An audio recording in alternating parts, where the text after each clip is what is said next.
Good morning, dear students. How are you? I hope you all are well. So, students, today we will continue the chapter number 16, the four realm of the earth. Okay, and today we will discuss hydrosphere. In previous class, we have already discussed what is the lithosphere. Okay, first realm of the earth, lithosphere, the solid portion of the crust called lithosphere, and today we will discuss hydrosphere. So students, a hydrosphere is second realm of the earth, another realm of the earth. That is, the hydrosphere comprises oceans, seas, lakes, rivers, frozen water, underground water, and water vapor also in the atmosphere. ठीक है? Then जो hydrosphere है उसका जो word है hydro. Okay, the word hydro is the Greek word. Okay, hydro is the Greek word. And what is the meaning of word hydro? Meaning hydro is water. Okay, so water covers more than 70% of the earth's surface. How many surface? 70%. So you know, आप लोग को मालूम है कि अर्थ को हम क्या बोलते हैं? Blue planet. क्यों बोलते हैं blue planet? Because water covers more than 70% of earth surface, so earth cold blue planet. ठीक है, अगर कभी भी आपसे इस तरह क्वेश्चन पूछा जाए why earth cold blue planet, तो आंसर आप उसका क्या लिखेंगे? Because water covers more than 70% of the earth's surface, so earth is called blue planet. Clear? Now the ocean and seas that have saline water. Okay, saline means salty water है ना, नमकीन वाला test जिसको होता है, खारा.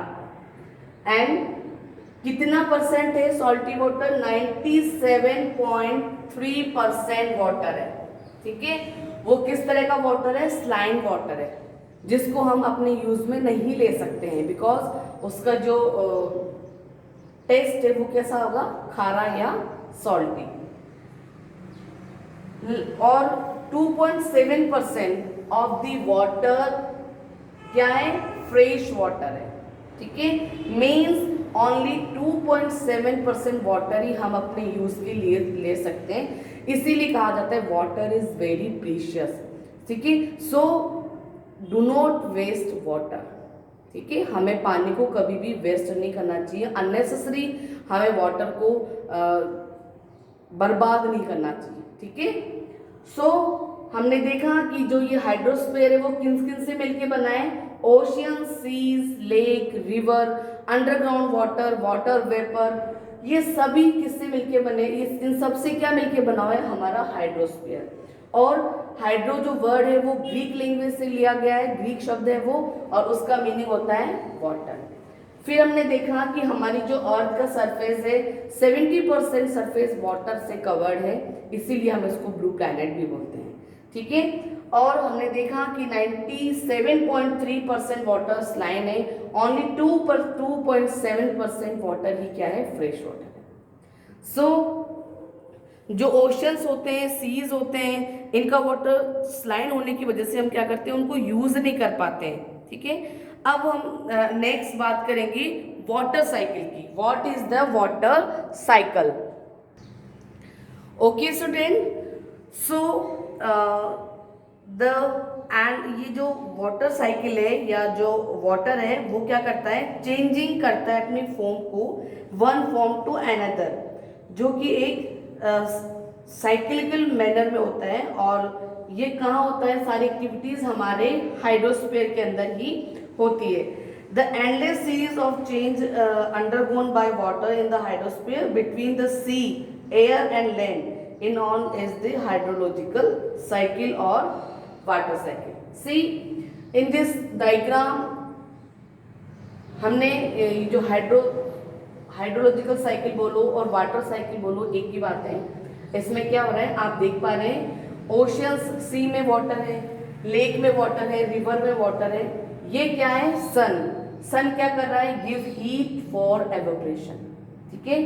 सन की heat पड़ रही है किसमें, ओशंस वाटर में, वाटर इवोपरेट होकर के ऊपर जा रहा है। देन वाटर जो वेपर हुआ है वो कंडेंस हो रहा है और क्या फॉर्म्स कर रहा है, क्लाउड्स फॉर्म कर रहा है, ओके। देन उसके बाद में क्लाउड्स क्या करते हैं, जैसे उसका जो वाटर वेपर होता है वो प्रिसिपिकेशन की फॉर्म में अर्थ पर वापस आ जाता है। जो वो प्रिसिपिकेशन है उसी को हम क्या बोलते हैं, रेन। छोटी छोटी बूंदों के रूप में अर्थ पर वो जो वाटर इवोपरेशन के थ्रू क्लाउड्स में फॉर्म हुआ था वो प्रिसिपिकेशन के फॉर्म में वापस अर्थ पर आ जाता है, ठीक है। ये जो इवोपरेशन है सी, रिवर, लेक, पॉन्ड सभी में होता है, ठीक है। और ये जो स्नो होती है ये भी क्या होती है, सूरज की रोशनी से मेल्ट होती है और मेल्ट होकर के पानी जो क्या है रिवर के थ्रू ओशंस में, सी में आ जाता है। वापस ये साइकिल फिर से चलता है, कैसे, सी से वाटर इवेपर हुआ, क्लाउड्स बना, क्लाउड्स बनकर प्रेसिपिटेशन की फॉर्म में वापस अर्थ पर आ गया। तो ये जो साइकिल है ये कंटिन्यूसली चलता रहता है और इसी को हम क्या बोलते हैं, वाटर साइकिल और हाइड्रोलॉजिकल साइकिल। क्लियर है। अब जो ये वाटर साइकिल है, ये जो प्रोसेस है वाटर साइकिल का प्रोसेस, ये कंटिन्यूसली होता रहता है, ठीक है, कंटिन्यूसली होता रहता है और अगेन एंड अगेन ये साइकिल इसी तरीके से चलता रहता है।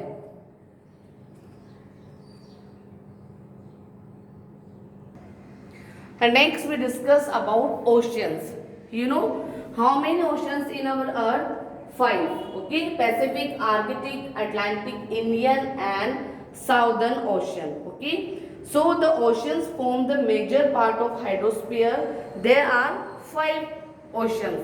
Okay, हमारे 5 oceans है और ये जो है oceans वो एक major part होते हैं किसके किसके हाइड्रोस्फीयर के। और मीन्स इसका मतलब क्या है, means that the level of sea water है ना, the level of sea water remains the same everywhere, this is called the sea level. Okay, sea level हम किसको कहेंगे, समुद्र का जो ओशन का जो लेवल है वो क्या है, ठीक है, उसको हम क्या बोलते हैं, ओशियन या सी लेवल। जहाँ पर क्या होता है जो ओशंस होते हैं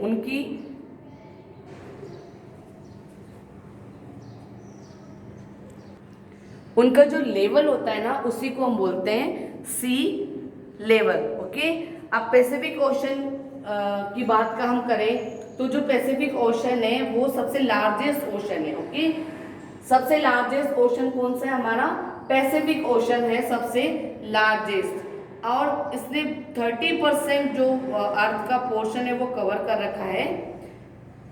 देन सेकेंड है हमारा अटलांटिक आर्कटिक ओशन, ठीक है। आर्कटिक ओशन की अगर हम बात करें तो जो आर्कटिक ओशन है ये स्मॉलेस्ट है, पूरे जो वर्ल्ड है 5 ओशंस का उसमें सबसे स्मॉलेस्ट ओशन है। अटलांटिक ओशन की बात करें तो इसकी शेप कैसी है, एस, ठीक है, एस जैसे हम इंग्लिश में एस बनाते हैं इस तरीके का एस, इस तरीके की शेप है अटलांटिक ओशन की। और ये जो ओशन है ये Africa and Europe and its east and the North America and South America and its west, यहाँ पर ये है ओशन की जो हम स्थिति देखें यहाँ कहाँ पर ये स्थित है, तो ये कहाँ पर स्थित है, हमारा Africa, Europe and its east, North America and South America on its west. Okay, Indian Ocean की बात करें तो Indian Ocean is mostly in the southern hemisphere and between Africa and Australia in East Asia, ठीक है। सो इस तरीके से हमने देखा कि जो हाइड्रोस्फीयर है वो भी जो हमारी अर्थ है उसका एक इम्पोर्टेंट रिलम है। Okay, so that's all for today. Next class we will discuss next topic. Thank you and have a nice day.